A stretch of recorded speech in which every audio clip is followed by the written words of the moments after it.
दोस्तों, आज की कहानी बहुत ही महत्वपूर्ण और ज्ञानवर्धक होने वाली है, इसलिए इस कहानी को ध्यान से जरूर सुनना। दोस्तों, कैसे एक साधारण से लकड़हारे का विवाह राजकुमारी के साथ हुआ। दोस्तों, कहानी बड़ी ही रोचक है और सुनने में बड़ा आनंद आने वाला है। नमस्कार दोस्तों, मां शारदा भवानी यूट्यूब चैनल में आपका दिल से स्वागत है। दोस्तों, कंचनपुर नाम के राज्य में एक हरिया नाम का लकड़हारा रहता था। अपनी पत्नी और 3 बच्चों के साथ में रहता था।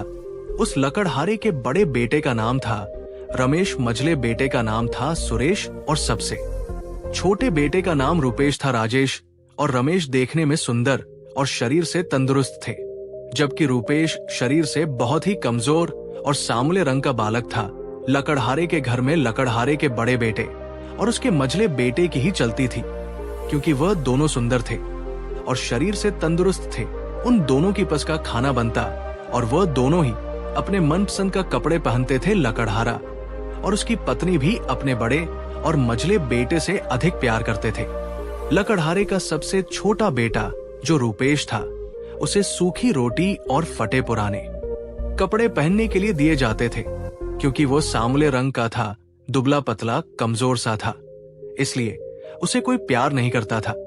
उसने कभी भी अपने माता पिता और भाइयों से कोई शिकायत नहीं की। वो हमेशा अपने आप में मस्त रहता था। उसके बड़े भाई भी उसका हमेशा मजाक बनाया करते थे, लेकिन इस बात का उसके ऊपर कोई फर्क नहीं पड़ता था। वो अपने दोनों बड़े भाई और माता पिता को बहुत प्यार करता था, उनका बहुत सम्मान करता था। लकड़हारा जंगल से लकड़ी काट कर लाता और बाजार में बेच देता। इसी तरह से उसके घर परिवार का खर्चा बड़ी अच्छी तरह से चल रहा था। एक दिन की बात है कि हरिया, जो वो लकड़हारा था, वो बहुत बीमार पड़ गया। हरिया की बीमारी के कारण जंगल से लकड़ियां लाना और बाजार में बेचने का काम बंद हो चुका था। घर में जो भी पैसा रखा था, धीरे सब समाप्त हो गया।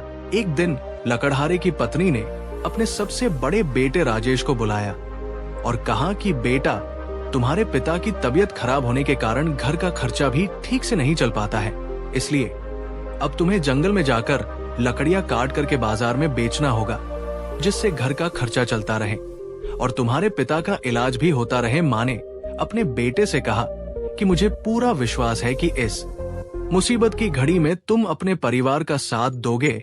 लकड़हारे की पत्नी ने राजेश को खूब अच्छा भोजन बना करके खिलाया और रास्ते के लिए पूरी सब्जी बना करके बांध दिया और साथ ही में एक कमंडल दूध भर कर दिया। माँ ने अपने बेटे को कुल्हाड़ी देते हुए कहा कि बेटा, जब तुम्हें जंगल में भूख लगेगी तो तुम पूरी सब्जी खा लेना और ऊपर से मीठा दूध पी लेना। इस तरह से लकड़हारे का बेटा, जो बड़ा बेटा था राजेश, जंगल में लकड़ियां काटने के लिए घर से निकल पड़ा। वो अभी कुछ ही दूर चला था कि रास्ते में एक बुढ़िया दिखाई दी, जो बहुत ही दुबली पतली थी। उसने राजेश को रोकते हुए कहा कि बेटा, मुझे बहुत जोरों की भूख लगी है, मैं कई दिनों से भूखी हूँ। तुम्हारे थैले में पूड़ी और सब्जी है और कमंडल में मीठा दूध है। बेटा, मुझ पर दया करके थोड़ा सा खाना खिला दो और मीठा दूध पिला दो। यदि तुम मेरी मदद करोगे तो ईश्वर भी तुम्हारी जरूर मदद करेगा। बुढ़िया के मुंह से इस तरह की बात सुनते ही बड़ी बड़ी आंखें बनाते हुए राजेश बुढ़िया से कहने लगा कि बुढ़िया, तुम तो बहुत चालाक हो, मैं अपना भोजन तुमको खिला दूंगा तो मैं क्या खाऊंगा। चल हट जा हमारे रास्ते से और जाने दे। मुझको तू मरती है तो मर जा, मुझसे क्या लेना देना। राजेश की बात सुनकर बुढ़िया को बड़ा दुख हुआ। राजेश वहां से सीधा जंगल में पहुंचा। दूध का कमंडल और भोजन का थैला उठाकर जमीन पर रख दिया और एक सूखे पेड़ की तलाश कर उसे काटने लगा। अभी उसने 2-4 कुल्हाड़ी ही चलाई थी, तभी झटके से कुल्हाड़ी उछल करके सीधा उसके हाथ पर लग गई। राजेश के हाथ से खून की धारा बहने लगी। दर्द के मारे वह चिल्लाने लगा, लेकिन उस जंगल में कोई उसकी मदद करने वाला नहीं था। किसी तरह से वो अपने घर को वापस लौट आया। माँ बेटे को देखते ही कहने लगी कि हाय, मेरे बेटे को क्या हो गया। उसने राजेश की मरहम पट्टी की किया और उसे आराम करने को कहा। अगले दिन माँ ने अपने दूसरे बेटे रमेश को बुलाकर कहा, बेटा, पिताजी तुम्हारे बीमार हैं और तुम्हारा बड़ा भाई जख्मी हालत में पड़ा हुआ है। अब ऐसे में जंगल से लकड़ियां तुम्हें लानी होगी। मुझे पूरा विश्वास है कि इस कठिन समय में तुम अपने परिवार का साथ दोगे। इस तरह से माँ ने अपने दूसरे बेटे रमेश को अच्छा अच्छा भोजन बना करके खिलाया और फिर जंगल में खाने के लिए उसके थैले में पूरी सब्जी बांध दिया और साथ ही में कमंडल में मीठा दूध भर दिया। लकड़हारे की पत्नी ने रमेश के माथे पर हाथ फेरते हुए कहा कि बेटा जल्दी से जंगल से लकड़ियां काट करके उन्हें बाजार में बेच करके आना। रमेश ने अपने कंधे पर कुल्हाड़ी रखी, हाथ में खाने का थैला लिया और निकल पड़ा जंगल में लकड़ियां काटने के लिए। अभी वो जंगल के किनारे ही पहुंचा था कि तभी वही बुढ़िया उसको भी मिल गई। उस बुढ़िया ने रमेश को देखते ही कहा कि बेटा मैं कई दिनों से भूखी हूँ, भूख के मारे मेरे प्राण निकले जा रहे हैं। तुम दया करके अपने थैले से मुझे थोड़ा सा खाना खिला दो और तुम्हारे कमंडल में जो मीठा दूध है उसमें से थोड़ा सा पिला दो बेटा। भूख और प्यास के कारण मेरा प्राण जा रहा है और भूखे प्यासे को खाना खिलाना और पानी पिलाना ये तो बहुत धर्म का काम होता है। यदि तुम मुझ गरीब बुढ़िया पर रहम करोगे तो भगवान तुम्हारी मदद करेगा। बुढ़िया की बात सुनते ही रमेश ने डांटते हुए कहा कि चल हट जा, हमारे रास्ते से भूख प्यास से मरती है तो इसी समय मर जा। कौन सी तू हमारे रिश्तेदार और सगी लगती है जो मैं तुम्हें खाना खिलाऊं और दूध पिलाऊंगी मरते हुए। मैंने कई लोगों को देखा है इस तरह से। अभद्र बातों का प्रयोग करते हुए रमेश वहां से आगे निकल जाता है। बीच जंगल में पहुंचकर एक सूखे पेड़ को देख करके रमेश अपना खाना और कमंडल जमीन पर रख करके उस सूखे पेड़ पर कुल्हाड़ी चलाने लगता है। अभी उसने 101 कुल्हाड़ी ही चलाई थी कि तभी एक कुल्हाड़ी उछलकर उसके पैरों में जा लगी। उसके पैर से खून बहने लगा। दर्द के मारे वह चिल्लाने लगा, लेकिन उस जंगल में उसकी मदद करने वाला कोई भी आदमी मौजूद नहीं था। रमेश किसी तरह से अपने आप को संभालते हुए घर पहुंचा लकड़हारा और उसकी पत्नी ने अपने बेटे को देखकर कहा कि हाय ये क्या हो गया। लकड़हारा कहने लगा कि किस्मत ने कैसा जाल फैलाया है। एक ही समय में मेरे दोनों बेटे और मैं खुद बिस्तर पर पहुंच गया। अब घर का खर्चा कैसे चलेगा। किसी तरह से रात बीती तो जो लकड़हारे का सबसे छोटा बेटा रुपेश था वो अपने माता पिता के पास पहुंचा और कहने लगा कि पिताजी मैं भी आपका बेटा हूं। इस समय मेरे दोनों भाई जख्मी हालत में हैं और आप बीमार हैं। अब ऐसी स्थिति में आप तीनों से घर का काम नहीं हो पाएगा। यदि आप मुझे इजाजत दे तो मैं जंगल से लकड़ियां काटकर बाजार में बेच आऊं। रुपेश की बात सुनकर उसके माता पिता हंसने लगे और कहने लगे, अरे बेवकूफ, जंगल से लकड़ियां काटकर लाना कोई आसान काम नहीं है।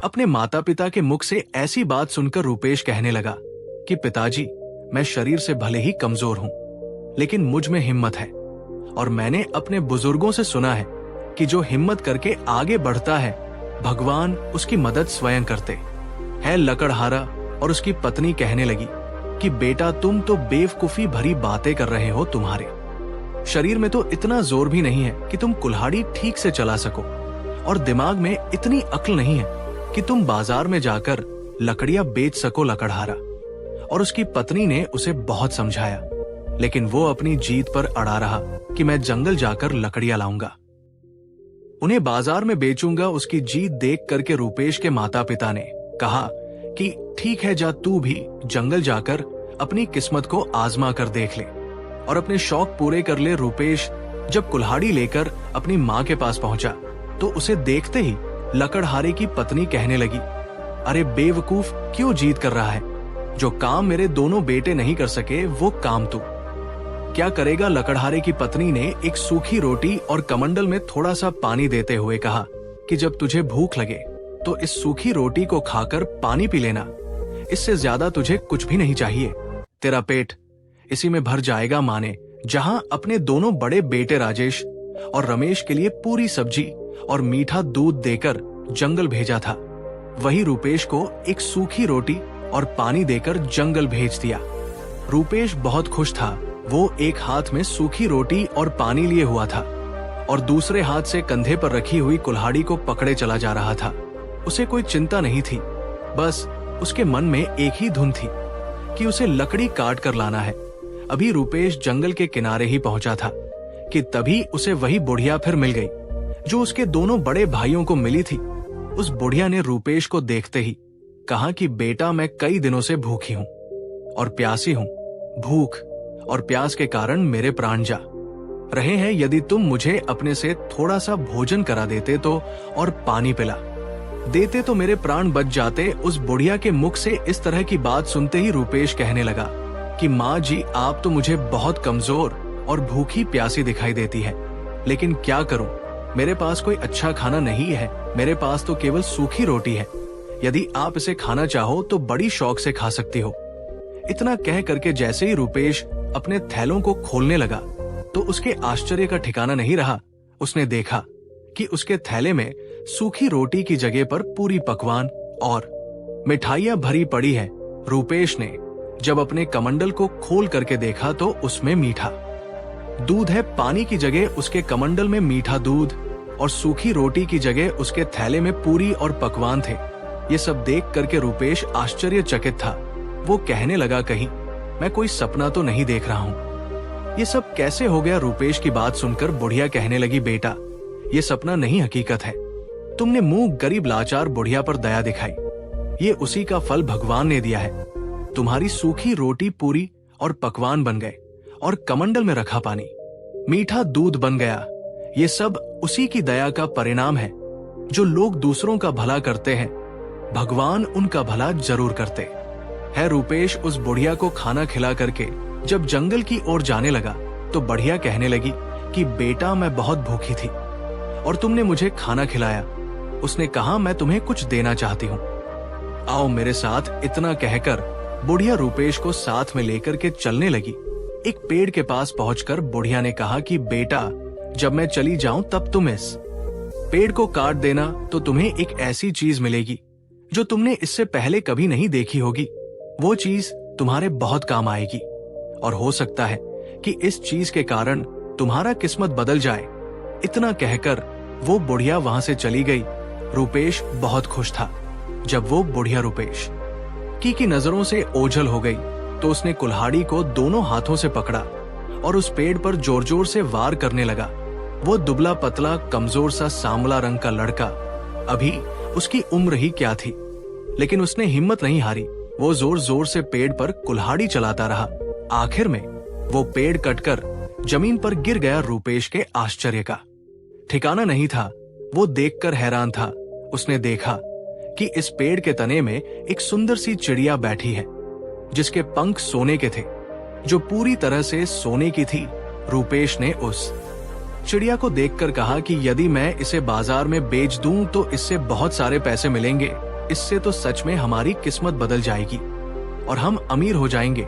हमारे माँ बाप को जंगल से लकड़ियां काट करके बेचना नहीं पड़ेगा। और यही विचार करके रूपेश ने उस सोने की चिड़िया को उठा लिया और उसे बेचने के लिए शहर जाने लगा। लेकिन शहर वहां से काफी दूर था। रूपेश के शहर पहुंचते पहुंचते अंधेरा हो चुका था। वहां की सारी दुकानें बंद हो चुकी थी। ऐसे में उसने अपने सोने की चिड़िया का कोई खरीदार उसे दिखाई नहीं दिया।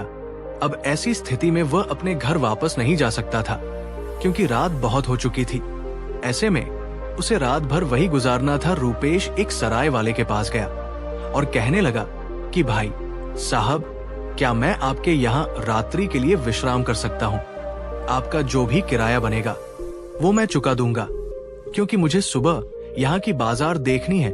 रूपेश की बात सुनकर के सराय वाले ने कहा कि ये सराया मैंने इसीलिए बनवा रखी है कि तुम जैसे मुसाफिर आए और यहाँ पर विश्राम करे। तुम आराम से यहाँ पर रात गुजार सकते हो।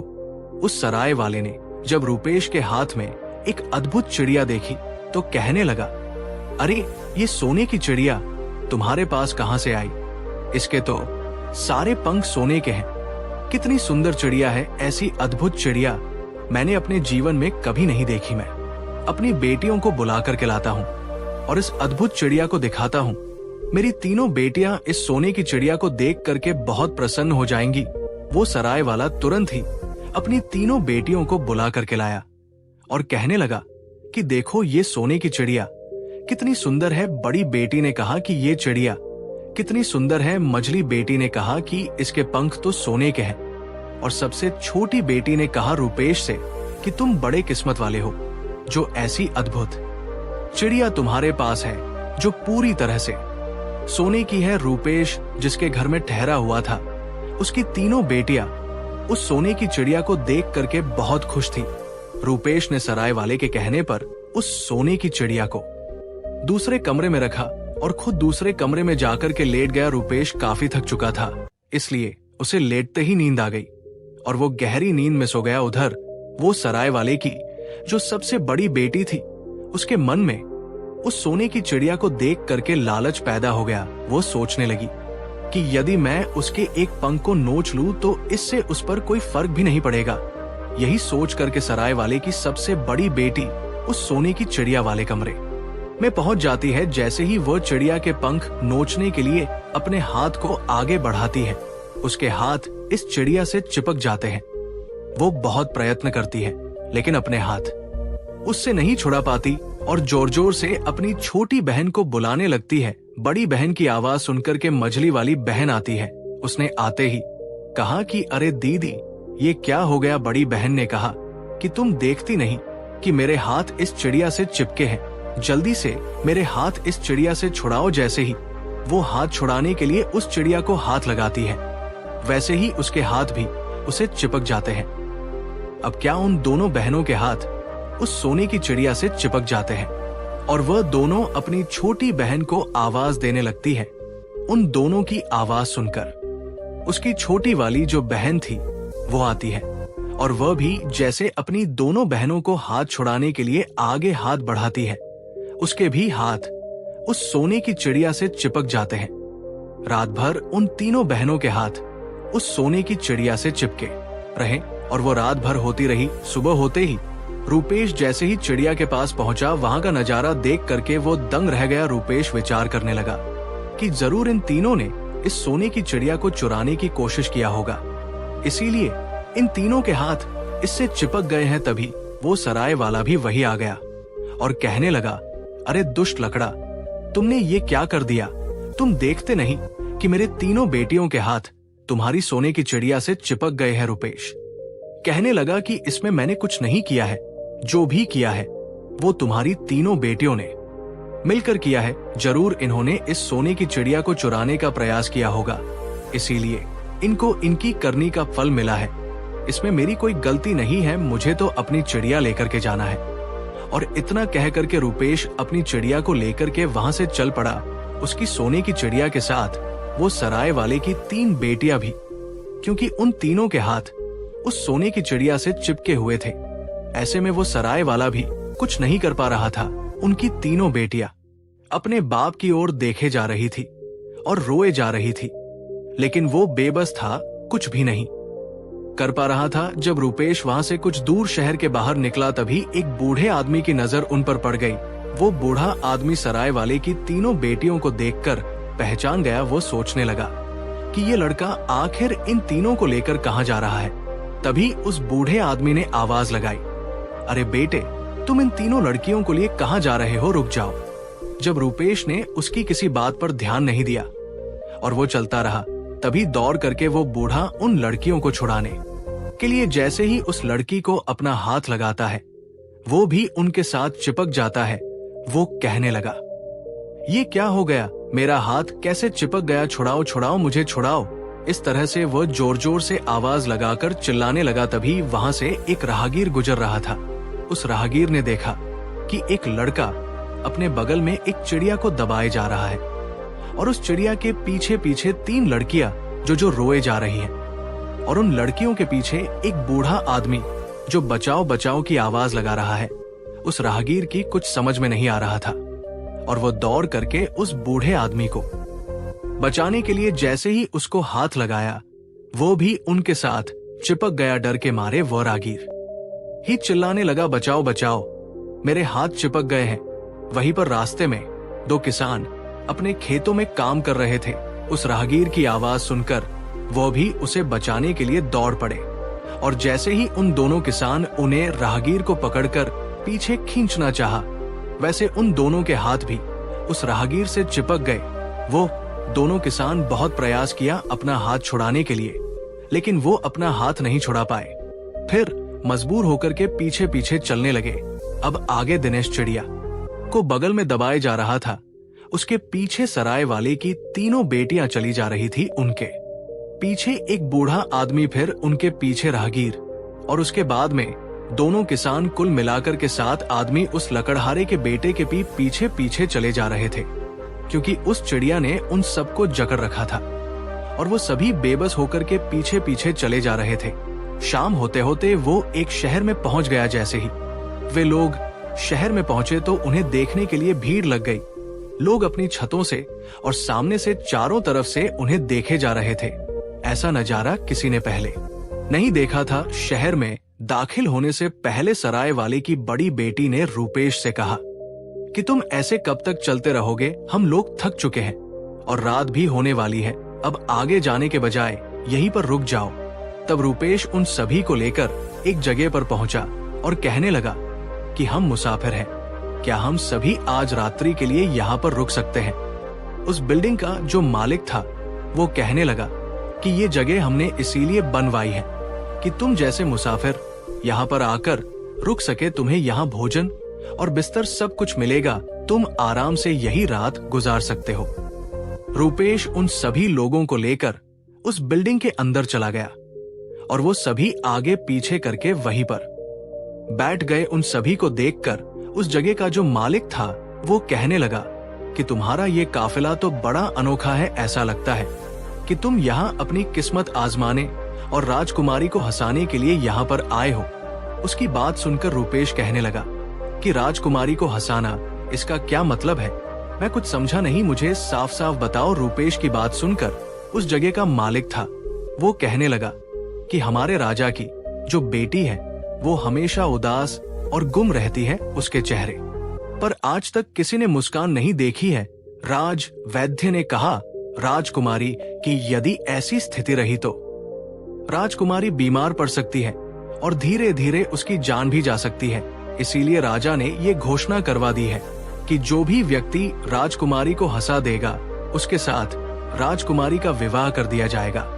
जब से राजा ने ये घोषणा करवाई तब से कई लोग अपनी किस्मत आजमाने के लिए आ चुके हैं, लेकिन कोई व्यक्ति आज तक सफल नहीं हो सका जो राजकुमारी को हंसा सके। रूपेश उस जगह के मालिक की बात सुनकर के रात भर बेचैन रहा। वो सोचता रहा कि मेरे साथ तो अनोखा काफिला है, हो सकता है इसे देखकर राजकुमारी हंस पड़े और मेरा राजकुमारी के साथ विवाह हो जाए और मेरी किस्मत ही बदल जाए। यही विचार करके वे रात भर करवट बदलता रहा और सुबह होते ही उसने अपनी सोने की चिड़िया को बगल में दबाया और उस काफिले को साथ में लेकर के राज महल की ओर चल पड़ा। अब 7 आदमी सोने की चिड़िया से चिपके रूपेश के पीछे पीछे चले जा रहे थे।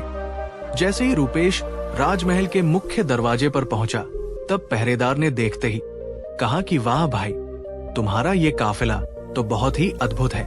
इसे देखकर लोग लौट-पोट हो जाएंगे और मैं जान गया हूं कि तुम यहाँ पर क्यों आए हो।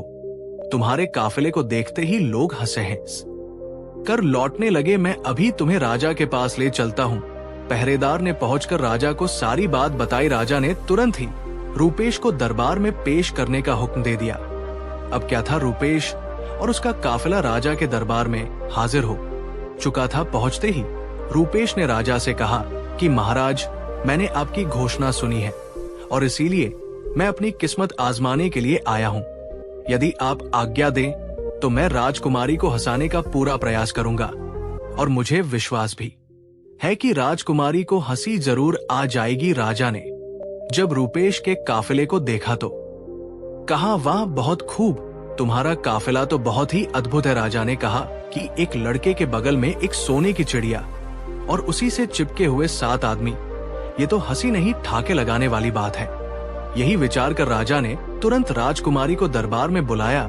राजकुमारी जब दरबार में पहुंची तो बहुत ही उदास गुमसुम थी, लेकिन जैसे ही उसकी नजर रूपेश पर पड़ी और उसके बगल में एक सोने की चिड़िया और उसी से चिपके हुए 7 आदमी, ये दृश्य देख करके राजकुमारी ने हंसी नहीं रोक पाई और हंसते हंसते लौट-पोट हो गई। ठहाके लगाकर जोर जोर से हंसने लगी। राजकुमारी इससे पहले कभी नहीं हंसी थी इतना जोर से, इसलिए राजकुमारी को देख करके सारा दरबार हंसने लगा।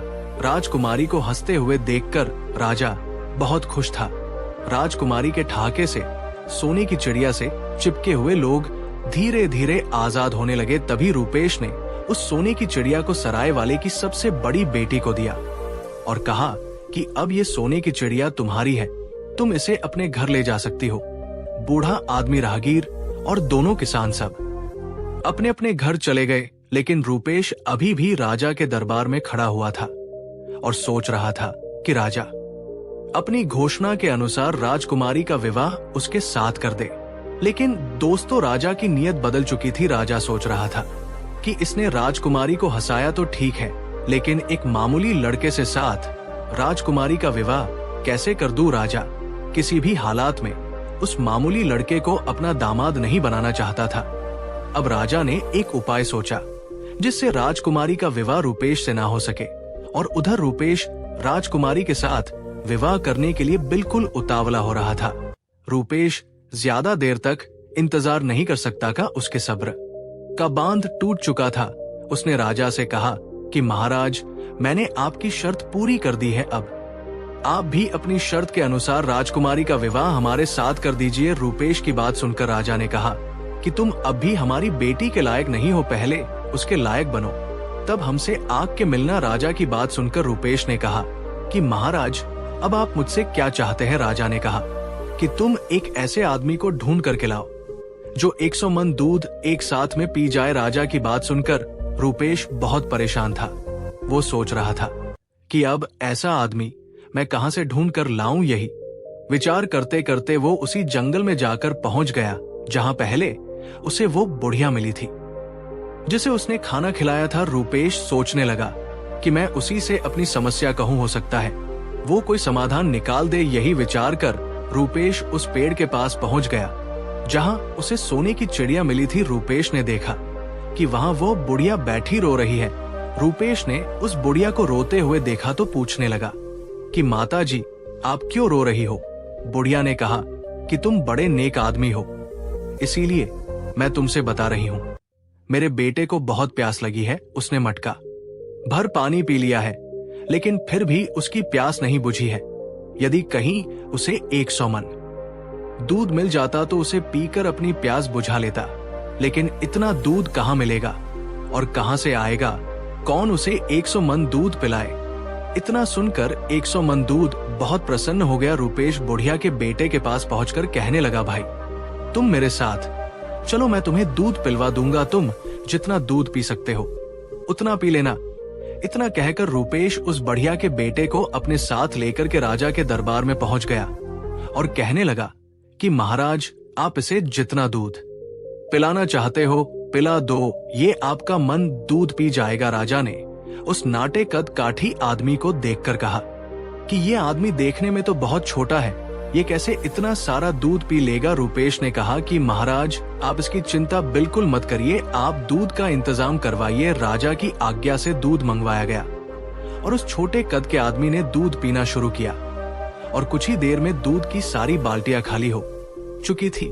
दरबार के सभी लोग आश्चर्यचकित थे कि इतना छोटा आद इतना सारा दूध कैसे पी गया। रूपेश ने बुढ़िया के बेटे को धन्यवाद दिया और उसे विदा कर दिया। फिर रूपेश राजा के पास पहुंचकर कहने लगा, महाराज, मैंने आपकी शर्त पूरी कर दी, अब आप भी अपने वचन के अनुसार राजकुमारी का विवाह मुझसे कर दीजिए। रूपेश की बात सुनकर राजा कहने लगा कि ये तो बड़ा आसान काम था, तुम कोई कठिन काम करके दिखाओ, इसके बाद में राजकुमारी का विवाह तुम्हारे साथ कर दूंगा।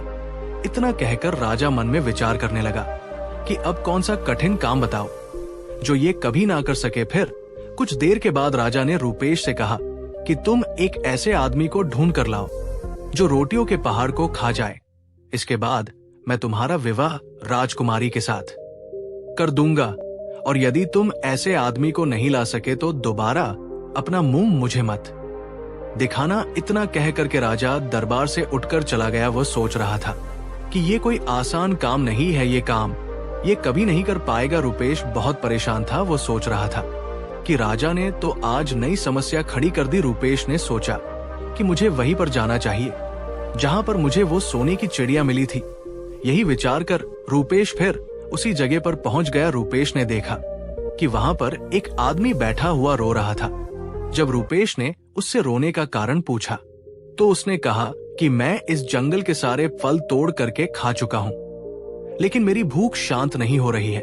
यदि कहीं 400-500 मन खाना मिल जाता तो मेरा पेट भर जाता, लेकिन इतना खाना कहाँ मिलेगा और कौन लाकर के मुझको देगा। रूपेश उसकी बात सुनकर बहुत खुश हुआ और कहने लगा कि तुम मेरे साथ चलो, मैं तुम्हें भोजन करवाता हूँ। रूपेश उस भूखे आदमी को लेकर के राजा के दरबार में पहुंच गया और कहा कि महाराज, आप रोटियां बनवाएं, ये आदमी बहुत भूखा है, ये रोटियों के पहाड़ को भी खा सकता है। राजा ने दरबार के सारे आकी रोटियां बनवाई, रोटियों का पहाड़ लगा दिया। वो भूखा आदमी इतनी सारी रोटी देख करके खुशी से नाचने लगा। फिर उसने रोटियां खाना शुरू किया और धीरे धीरे एक एक करके उसने सारी रोटियां समाप्त कर दी। दरबार में बैठे हुए सारे लोग आश्चर्यचकित थे। राजा और राजा के दरबार के सभी लोग, राजकुमारी भी हैरान थी।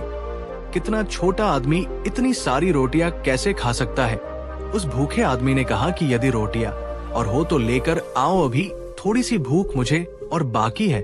रूपेश उसके पास पहुंचा और धन्यवाद देते हुए कहा कि आज मैं तुम्हारी वजह से राजा की शर्त को पूरी कर पाया हूं। इसके बाद रूपेश राजा के पास पहुंचा और कहा कि महाराज, मैंने आपकी ये तीसरी शर्त भी पूरी कर दी है। अब आप अपने वादे के मुताबिक राजकुमारी का विवाह मेरे साथ कर दीजिए। रूपेश की बात सुनकर राजा ने कहा, लगता है बहुत जल्दी में हो, अभी तुम्हें एक काम और करना है। तुम मुझे ऐसा जहाज ला करके दो जो हवा, पानी और जमीन तीनों पर चलता हो। यदि तुम ऐसा जहाज ला करके मुझको दोगे तो मैं समझ जाऊंगा कि तुम राजकुमारी के लायक हो। जब तक तुम्हें ऐसा जहाज ना मिले तब तक दोबारा लौटकर हमारे पास मत आना। राजा की बात सुनकर रूपेश वहां से चला गया। राजकुमारी ये सब बातें सुन रही थी। रूपेश के चले जाने पर कुमारी ने राजा से कहा कि पिताजी, यदि किसी के साथ वादा करो तो उसे निभाना चाहिए। आपने उस आदमी के साथ बहुत गलत किया है। राजकुमारी की बात सुनकर राजा कहने लगा कि तुम इस मामले में बिल्कुल चुप रहो, मैं तुम्हारा विवाह उसके साथ करूंगा जो तुम्हारे लायक होगा। मैं इस साधारण आदमी को अपना दामाद नहीं बना सकता। राजकुमारी अपने पिता की बात सुनकर अपने कक्ष में वापस चली गई। उधर रूपेश बहुत परेशान था। उसे समझ में नहीं आ रहा था कि अब वो क्या करे। राजा की अजीब शर्त वह कैसे पूरी करे। यही सोचते सोचते रूपेश उसी जंगल में जा पहुंच गया जहां कभी उसने बुढ़िया को खाना खिलाया था। रूपेश को उदास देखकर वो बुढ़िया पूछने लगी, बेटा क्या बात है, आज तुम बहुत उदास दिखाई दे रहे हो। रूपेश ने सारी बात उस बुढ़िया को बता दी कि उसके साथ क्या क्या हुआ, सोने की चिड़िया का मिलना, राजकुमारी का हंसना। आज सारी बात रूपेश ने कहा कि माताजी, अब राजा ने कहा है कि मैं एक ऐसा जहाज लेकर के आऊं जो पानी, जमीन और आसमान तीनों पर चलता हो। अब ऐसा जहाज मैं कहां से लेकर के आऊं। रूपेश की बात सुनकर बुढ़िया कहने लगी, बेटा मुझे तुम्हारी नेकी याद है जो तुमने मेरे साथ किया था। असल में रोटियों का खाना, दूध का पीना, ये सब कुछ मैंने किया था। अब मैं तुम्हें एक ऐसा जहाज बना करके दूंगी जो हवा, पानी और जमीन तीनों पर चलता है। इतना कह करके वे बुढ़िया जहाज बनाने में जुट गई। कुछ दिनों के बाद जहाज बनकर तैयार हो गया। रूपेश ने जब वो जहाज देखा तो बहुत प्रसन्न था। रूपेश ने उस जहाज पर उस बुढ़िया को भी बैठाया और राजमहल की ओर चल दिया। राजमहल पहुंचकर जब रूपेश उस जहाज से नीचे उतरा तो राजा के आश्चर्य का ठिकाना नहीं था। वो सोच रहा था कि कैसे नामुमकिन काम को ये मुमकिन कर रहा है। अब ये मेरी बेटी के योग्य है, अब इससे योग्य और कोई दूसरा नहीं हो सकता। और इस तरह से विचार कर राजा ने राजकुमारी का विवाह रूपेश के साथ कर दिया। और कुछ दिनों के बाद रूपेश उस राज्य का राजा बन गया और उसकी किस्मत बदल चुकी थी। और जब उसके माता पिता को ये बात पता चली कि उसका जो सबसे बेवकूफ लड़का था, जिसे वो नाकारा समझ रहे थे, वो तो बड़ा बुद्धिमान निकला। दोस्तों, ये सब जो था वो रूपेश की किस्मत बदल चुकी थी। ये उसकी नेकी का फल था, क्योंकि उसके दिल में दया थी। उसने भूखे को भोजन करवाया था और प्यासे को पानी पिलाया था। उसने नेक काम किया था, इसलिए भगवान ने उसकी मदद की, उसे एक साधारण लकड़हारा से राजा बना दिया। दोस्तों, आपने आज के इस वीडियो से क्या सीखा वो मुझे आप कमेंट में बता सकते हैं। इसी के साथ मैं उम्मीद करता हूँ कि आपको आज की वीडियो पसंद आई होगी। तो इस वीडियो को उस इंसान को शेयर करें जिससे ये कहानी सुनने की जरूरत है, और उसी के ठीक बाद चैनल को सब्सक्राइब करें। तो चलिए फिर मिलते हैं ऐसी एक और नई वीडियो में एक नए मैसेज के साथ। तब तक के लिए अपना ख्याल रखें। धन्यवाद।